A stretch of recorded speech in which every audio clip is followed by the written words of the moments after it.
সবাই আপনি সেরা ঘোষণা করে দেন মাননীয় সভাপতি, কিন্তু কাগের সেরা ঘোষণা করবেন সেটা নিয়ে একটু কথা কচ্ছি। তার আগে একটা কথা আছে যে এই জায়গায় বিভিন্ন জন বিভিন্ন ভাষায় কথা কইছে। আসলে এই যে এইসব কথাবার্তা কিছুটা বোঝা যায় কিছুটা বোঝা যায় না কোন।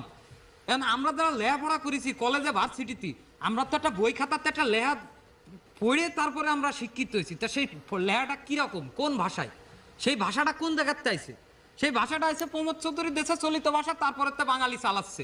এখন কোন আমি তো ওই ভাষায় কথা করছি, আমার কথা তো সার্কেসে ঝুকারের মতো লাগে না। আমি এদের জন্য তো আমি বিনোদন দিতে পারতেছি না, এই কোন জন্য আমি কোনো প্রতিযোগিতায় নেই।